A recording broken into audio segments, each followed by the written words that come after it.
1 Timothée 5, au verset 8. Si quelqu'un n'a pas soin des siens, et principalement de ceux de sa famille, il a renié la foi et il est pire qu'un infidèle. Gloire à Jésus. Bien-aimé, en tant que père, tu as une responsabilité. D'abord, envers ta femme, envers tes enfants. Gloire à Jésus. Toi-même, tu dois pouvoir te priver pour leur apporter ce dont ils ont besoin. À la hauteur des moyens que le Seigneur a disposés en ce moment. Et avec sagesse. Gloire à Jésus. Oui, bien-aimé. Si c'est le riz avec l'huile que vous pouvez manger aujourd'hui, fournis ça. Demain sera meilleur. Gloire à Jésus. Donc, bien-aimé, en tant que père, nous devons prendre nos responsabilités en main et les assumer. Et l'homme n'est pas le seul acteur dans la famille. Il y a également les enfants, il y a également la femme. Nous allons pour cela lire le livre de Colossiens 3, verset 18 à 20. Colossiens 3, verset 18 à 20. J'ai dit tout à l'heure que tant l'homme est responsable, tant les enfants également sont responsables, ainsi que la maman. Colossiens 3, verset 18 à 20. Allons rapidement. Colossiens chapitre 3, verset 18 à 20. Amen. Amen. Colossiens 3, verset 18 à 20, il est écrit. Femmes, soyez soumises à vos maris, comme il convient dans le Seigneur. Maris, aimez vos femmes et ne vous énergisez pas contre elles. Enfants, obéissez à toutes choses à vos parents, car cela est agréable dans le Seigneur. Amen. Bien-aimés, nous voyons les responsabilités et les devoirs de tout un chacun ici. La parole de Dieu commence en disant à la femme, aux femmes, soyez soumises à vos maris comme il convient dans le Seigneur. Gloire à Jésus. Bien-aimés, la soumission n'est pas une chose charnelle, c'est une chose spirituelle. Gloire à Jésus. Si une femme ne peut pas être soumise, ça veut dire qu'elle est encore charnelle.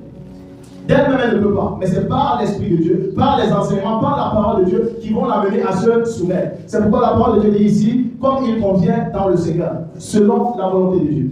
Amen. Et au mari, aimez vos femmes et ne vous irritez pas contre elles.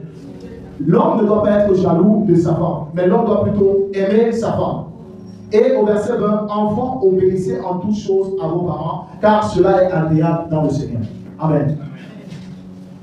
Oui, les enfants également ont une responsabilité, c'est d'être obéissants. Gloire à Jésus. Nous avons essayé de brosser ici sur, en quelques lignes, le volet familial. Gloire à Jésus. L'homme étant pilier de la famille, il est également le pilier de l'Église. Gloire à Jésus. Nous allons lire ici Matthieu 16, verset 17 à 19. Matthieu chapitre 16, verset 17 à 19. Matthieu chapitre 16, verset 17 à 19. Matthieu 16, verset 17 à 19, il est écrit. Jésus, révélant la parole, dit, tu es heureux, Simon, fils de Jonas, car ce ne sont pas la chair et le sang qui t'ont révélé cela, mais c'est mon Père qui est dans les cieux. Et moi, je te dis que tu es Pierre, et sur cette pierre, je bâtirai mon église, et que les portes du séjour des morts ne pourront point contre elle. Je te donnerai des clés du royaume des cieux. Ce qui te liera sur la terre sera ce que tu liras. Ce qui te liera dans les cieux, et ce que tu liras sur la terre sera lié dans les cieux. Est-ce qu'on peut acclamer pour cette parole? Alléluia. Bien aimé, sur le volet spirituel, lorsque nous lisons le livre de Matthieu 16, verset 17 à 19, nous voyons ici que Pierre a eu la révélation de connaître qui était Jésus. Gloire à Jésus. Et par cette révélation, le Seigneur Jésus lui dit, tu es Pierre, et sur cette pierre je bâtirai mon église. Nous voyons que Pierre est un pilier spirituel. Gloire à Jésus. Tout homme qui s'attache à Dieu est un pilier de l'église. Alléluia. Et c'est par la révélation que Pierre fut choisi. Ce n'est pas par la chair ni par le sang, mais c'est par la révélation. Donc tout homme, tout père qui est responsable, également doit pouvoir s'attacher à Dieu. Doit pouvoir avoir une intimité avec Dieu, pour pouvoir être un pilier. Gloire à Jésus. Amen. Et lorsqu'il s'attache à Dieu, qu'est-ce que la parole de Dieu nous dit? Et moi je te dis que tu es pierre, et que sur cette pierre, je bâtirai mon église, et que les portes du séjour des morts ne prévaudront point contre elle. Je te donnerai les clés du royaume. Alors, toi qui m'écoutes ce matin en tant que père, en tant qu'homme, qui est attaché au Seigneur Jésus, sache que tu es un pilier de l'église. Et parce que tu es un pilier de l'église, parce que tu crois, parce que tu es attaché à Dieu, Dieu te donnera les clés. Bien-aimé, pour pouvoir gérer ta famille, tant sur le plan spirituel que sur le plan physique, tu as besoin des clés. Alléluia. Les clés pour exercer la domination qui t'a été donnée depuis le jardin d'Éden. Alléluia. Mais à cause du péché, tu as perdu cette domination en tant qu'homme charnel. Mais un homme spirituel, lorsqu'il s'attache à Dieu, il reçoit les clés de la domination. Il reçoit les clés de la prospérité. Il reçoit les clés de l'abondance.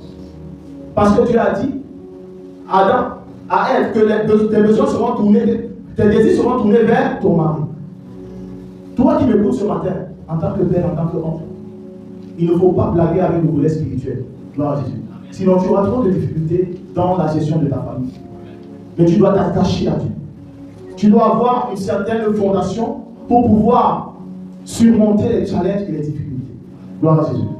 Nous allons poursuivre avec le livre de 1 Pierre 3, versets 7 à 4, pour chuter. 1 Pierre 3, versets 7 à 4. 1 Pierre 3, verset 6. Tu peux lire le verset 7, tu lis le verset 4. Verset 7. Marie, montrez à votre tour de la sagesse dans vos rapports avec vos femmes, comme avec un sexe plus faible. Honorez-les comme devant aussi hériter avec vous de la grâce de la vie. Qu'il en soit ainsi, afin que rien ne vienne faire obstacle à vos prières. Verset 4. Mais la parure intérieure est cachée dans le cœur. La pureté incorruptible d'un esprit doux et paisible, qui est d'un grand prix devant Dieu. Alléluia. 1 Pierre 3, verset, je vais lire à partir du verset 1 à 3 d'abord. Femmes, soyez de même soumises à vos maris, afin que si quelques-uns n'obéissent point à la parole, ils soient gagnés sans parole par la conduite de leur femme. Gloire à Jésus. Femme, par ta conduite, par la manière dont tu crains Dieu, tu peux gagner ton mari. Alléluia. En voyant votre manière de vivre chaste et réservée. Et non cette parure extérieure qui consiste dans les cheveux tressés, les ornements d'or ou les habits qu'on revêt. Oui, bien-aimé, en tant que femme, en tant que mère, ne te limite pas seulement à la parure extérieure, mais sois également l'état de ton cœur, sois également ta relation avec Dieu, vis-à-vis de ton mari, vis-à-vis de ton couple. Gloire à Jésus. Verset 7. La parole de Dieu déclare, Marie, montrez à votre tour de la sagesse dans vos rapports, avec vos femmes, comme avec un sexe plus faible, honorez-les, comme devant aussi hériter avec vous de la grâce de la vie. Qu'il en soit ainsi, afin que rien ne vienne faire obstacle à vos prières. Gloire à Jésus. Alors, bien aimé, pour conclure ce message, je voudrais que chacun, après ce programme, prenne ses responsabilités. Parce que si l'un ou l'autre ne prend pas ses responsabilités, tout ce que vous allez faire ne servira à rien. Parce que tant qu'il y a encore de la jalousie, tant qu'il y a des haines, tant qu'il y a des rancœurs, cela va faire obstacle à vos prières. Alors, pendant que tu sors de ce message, bien aimé, dis à Dieu, Seigneur, accorde-moi la grâce de prendre mes responsabilités en main en tant qu'épouse soumise à mon mari. Et toi, dis en ton cœur, Seigneur, accorde-moi la grâce d'être le père que tu as établi dans cette maison, afin de pouvoir aimer ma femme et de pouvoir prendre soin d'elle. Que le nom du Seigneur soit glorifié. Amen.